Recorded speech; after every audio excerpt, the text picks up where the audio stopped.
Bonjour Flavien. Bonjour Vincent, dis-moi, pourquoi t'as tout ça? Bah parce que je prépare mon jardin. Il est pas un peu tôt pour ça?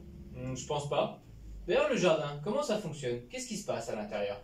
Alors, il y a plein d'êtres vivants qui interagissent entre eux et on va découvrir ça ensemble aujourd'hui. C'est parti. Alors Flavien, qu'est-ce qu'il se passe dans mon jardin? Alors, dans ton jardin, il y a trois grands acteurs. Il y a la terre, les plantes et les animaux qui sont essentiellement dans ton jardin, des insectes normalement. Effectivement. Est-ce que tu peux me dire quelque chose sur la terre? Alors, la terre, ou terreau dans ton jardin, c'est ce milieu riche en minéraux sur lesquels les plantes poussent et dont elles se nourrissent. D'accord, mais comment elles se nourrissent? Alors, comment elles se nourrissent? Eh bien, elles utilisent l'humidité, il faut que le sol soit humide, pour capturer certains minéraux dont elles ont besoin. Elles vont l'amener avec leur sève jusqu'aux feuilles. Là, il y a un mécanisme qu'on appelle la photosynthèse. Elles utilisent l'énergie du soleil pour transformer avec de l'air en éléments, notamment en sucre, qui vont la constituer. D'accord. Donc la sève circule dans la plante comme le sang dans nos veines. Exactement. Mais alors comment? Puisque nous, le sang circule grâce à notre cœur. Mais la plante n'a pas de cœur. Eh bien, on va voir ça à travers une première expérience. Ok. Pour ça, il nous faut un bac, Ouais. de l'eau, du sopalin et des feutres. Ok. Et qu'est-ce qu'on fait avec tout ça? Tu vas remplir ce bac d'eau à peu près à cette hauteur-là. Et moi, je vais poser une feuille pour protéger la table parce qu'on va mettre du feutre sur le sopalin, mais qui risque de traverser un peu le sopalin. D'accord.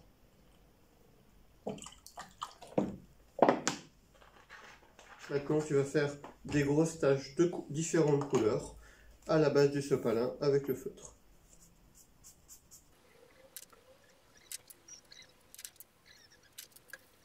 Maintenant, tu vas plonger le sopalin de façon à ce que la partie, et uniquement la partie où il y a le feutre, soit immergée. Ok. Et on va voir ce qui va se De passer. cette façon-là, j'imagine. Parfaitement.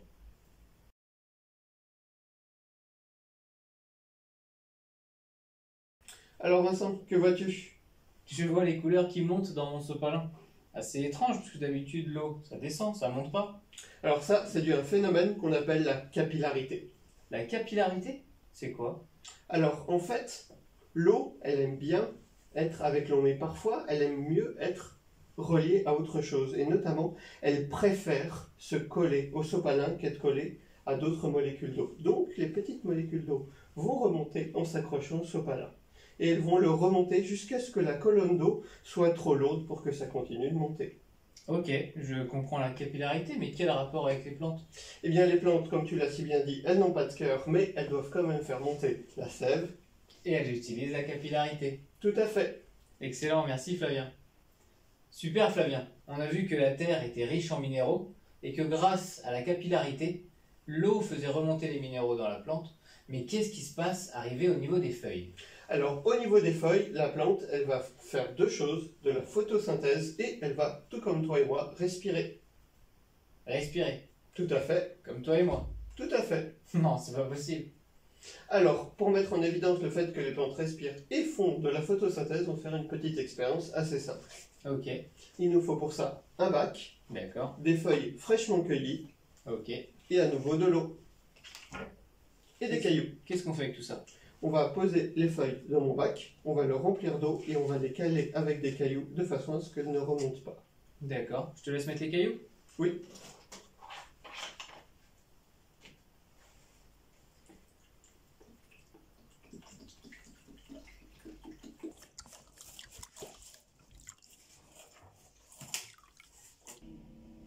Ok Flavien, et maintenant? Maintenant, on va attendre quelques dizaines de minutes que la plante respire et on reviendra voir ce qui s'est passé. Ok, à tout à l'heure. A tout à l'heure. Alors, qu'est-ce qui a changé? Bien, regarde.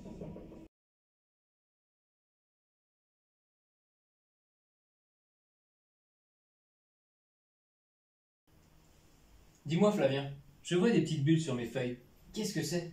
Alors, quand tu souffles dans l'eau, ça fait des bulles. Tu respires, la plante aussi, elle respire, ça va créer des petites bulles vu que c'est dans l'eau. Sauf que la plante, elle, en plus, elle fait de la photosynthèse. De la photosynthèse, mais qu'est-ce que c'est? Alors, La respiration, c'est le fait d'utiliser du sucre et de l'oxygène que tu respires et tu souffles du CO2 et de l'eau. Et ça crée de la chaleur. La plante, elle fait exactement l'inverse. Elle prend du CO2 et de l'eau et grâce à la chaleur du soleil, elle va le transformer en sucre et en oxygène que tu vas pouvoir respirer à ton tour. D'accord. C'est pour ça du coup qu'on dit que les forêts sont les poumons de la planète, puisqu'ils produisent de l'oxygène. Mais il faut pas oublier qu'elle respire également. Ok Flavien, on a vu les sols de notre jardin, on a vu les plantes, mais tu m'as parlé des animaux de mon jardin. Que peux-tu me dire à leur sujet? Alors ma plante, elle se nourrit du terreau et elle va le transformer en matière végétale, notamment en feuilles. Ces feuilles, en automne, elles tombent et de petits animaux, notamment des bactéries et des insectes, vont les manger et leur permettre de redevenir du terreau. Et le cycle est bouclé. Excellent. Mais les bactéries et les insectes, ça s'observe quand même pas facilement. Non, effectivement, les bactéries, notamment, il faut des microscopes, ça va être très compliqué. Et les insectes, comment est-ce qu'on peut faire pour les observer facilement? Alors, on peut les capturer et ensuite les regarder à la loupe. Et pour ça, on va créer ensemble un aspirateur à insectes. Un aspirateur à insectes?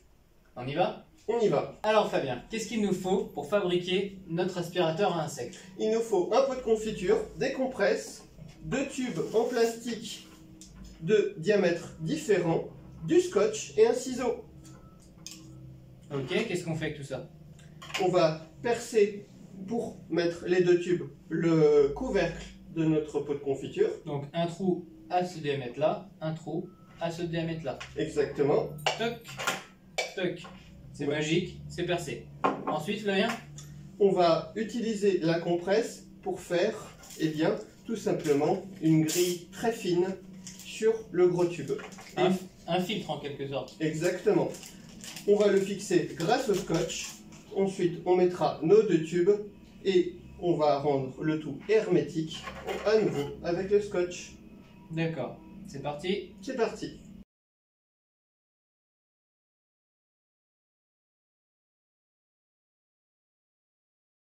On a mis notre compresse au bout du tube pour créer un filtre. J'ai rajouté du scotch pour créer un joint. Et tu as fait de même sur le 2e tube. Tout à fait. Et maintenant? Maintenant, tu vas les mettre chacun dans le trou qui correspond. D'accord. Hop. Jusqu'au niveau du joint pour justement... Garder au maximum l'étanchéité. Voilà. Et de l'autre côté, pareil.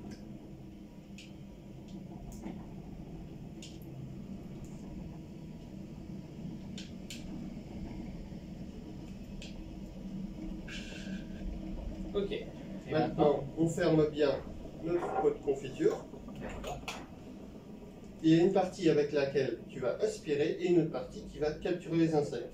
Je vais aspirer par là car il y a le filtre. Tout à fait. Les insectes vont être aspirés dedans, tomber dans ma boîte et ne pourront pas aller jusqu'à ta bouche grâce au filtre. Tout son intérêt.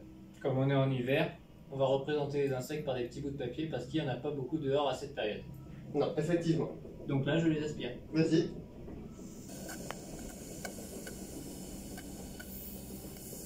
Excellent cet aspirateur à insectes, Fabien. J'ai aspiré tous les insectes et maintenant je peux les observer comme il faut. Tout à fait, et sans leur avoir fait de mal. Parfait. Les insectes, c'est sympa à observer. Mais le soir sur ma terrasse, la lumière les attire et alors là, ils deviennent très embêtants. Regarde cette lumière. Appuie sur le bouton. Tu as changé la couleur, elle est devenue rouge. Toi, tu vois bien le rouge, mais la plupart des insectes ne le voient pas. Et du coup, pour eux, c'est comme une lumière éteinte. Si tu t'éclaires en rouge... Je ne serai pas embêté par les insectes. Non. Je mets des lumières rouges sur toute ma terrasse et je serai tranquille. Ah, merci pour le tuyau, Flavien.